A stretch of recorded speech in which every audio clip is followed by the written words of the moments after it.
Shalom Bapak Ibu, Saudara Jemaat GKI Klasi Solo yang Tuhan kasihi. Saat ini kita akan merenungkan firman Tuhan dalam Bina Iman kali ini. Kita akan membaca dan merenungkan surat Filipi pasal yang kedua, ayat yang pertama sampai yang ke-8.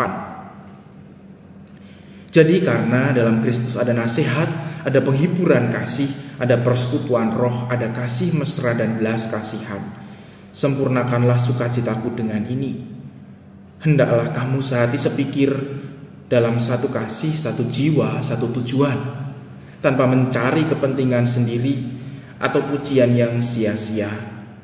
Sebaliknya hendaklah dengan rendah hati yang seorang menganggap yang lain lebih utama daripada dirinya sendiri. Janganlah tiap-tiap orang hanya memperhatikan kepentingannya sendiri, tetapi kepentingan orang lain juga. Hendaklah kamu dalam hidupmu bersama menaruh pikiran dan perasaan yang terdapat juga dalam Kristus Yesus, yang walaupun dalam rupa Allah tidak menganggap kesetaraan dengan Allah itu sebagai milik yang harus dipertahankan, melainkan telah mengosongkan dirinya sendiri dan mengambil rupa seorang hamba dan menjadi sama dengan manusia. Dalam keadaannya sebagai manusia, ia telah merendahkan dirinya dan taat sampai mati, bahkan sampai mati di kayu salib. Bapak Ibu Saudara yang terkasih di dalam Tuhan, ada seorang psikolog yang sangat terkenal bernama Abraham Maslow pernah menyampaikan sebuah teori tentang kebutuhan manusia. Dalam teori Abraham Maslow ada hierarki kebutuhan. Jadi kebutuhan manusia layaknya anak tangga yang harus dipenuhi tahap demi tahap. Yang paling mendasar adalah kebutuhan fisiologis, yaitu makan, minum, dan tempat tinggal. Kemudian selanjutnya ada kebutuhan rasa aman, baik rasa aman secara fisik maupun emosional, baik tidak menerima kekerasan, tidak memiliki ancaman, bahkan memiliki kehidupan yang aman. Kemudian yang selanjutnya adalah kebutuhan cinta kasih, yaitu kebutuhan interaksi sosial, perasaan dicintai baik oleh keluarga maupun oleh teman. Selanjutnya ada kebutuhan penghargaan, yaitu penghargaan dari orang lain, pengakuan, status dan prestasi. Dan akhirnya adalah kebutuhan aktualisasi diri. Nah, kalau kita memperhatikan piramida ini, ada satu tingkat yang sangat krusial, yaitu kebutuhan akan kasih sayang, kebutuhan untuk memiliki rasa dikasihi oleh orang lain.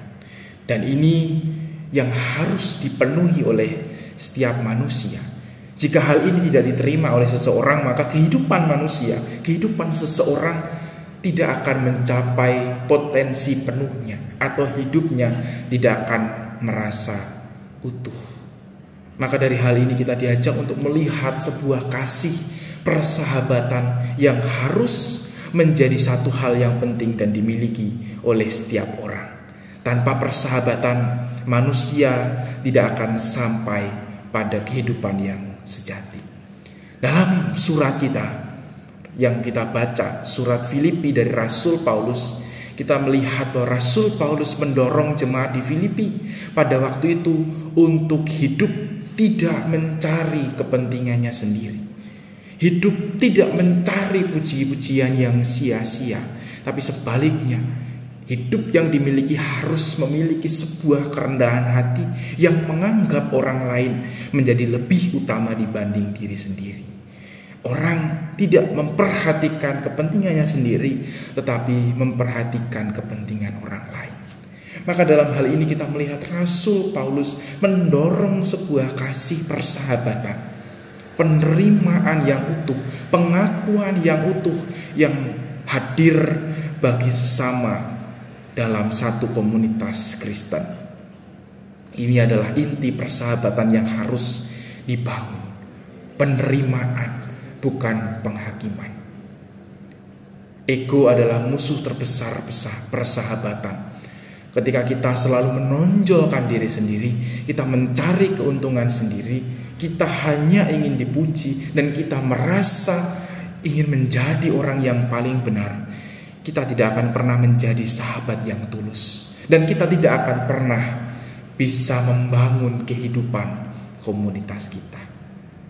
Maka kerendahan hati menjadi satu hal yang perlu untuk dimiliki dalam komunitas. Rendah hati berarti menempatkan diri kita pada posisi yang sama atau bahkan di bawah orang lain. Ini bukan berarti kita merendahkan diri kita sendiri, tetapi kita menghargai dan menghormati nilai setiap pribadi di hadapan Tuhan. Paulus mendorong setiap jemaat Kristen, baik jemaat di Filipi maupun kita saat ini, bahwa jangan kita berfokus pada diri kita sendiri, berfokus pada ego kita, pada keyakinan kita sendiri. Mari kita juga melihat setiap orang di sekitar kita, dalam komunitas kita, dengan keunikan dan cara mereka. Justru ketika kita diajak untuk memperhatikan dan menganggap mereka sebagai yang utama dalam komunitas ini, kita hadir seperti Tuhan Yesus, memberikan penerimaan, apresiasi, komunikasi yang baik. Sama seperti Tuhan Yesus yang hadir bagi semua orang, hadir dalam pribadi manusia yang mau menerima setiap orang di sekitarnya menjadi sahabat. Semangat itulah yang harus kita bangun, sehingga kita bisa membawa diri kita, komunitas kita, dan orang-orang di sekitar kita sampai pada satu titik yang baik, yaitu keutuhan dalam kehidupan. Kiranya setiap kita boleh menjadi orang-orang yang hadir sebagai sahabat. Amin. Tuhan memberkati kita semua.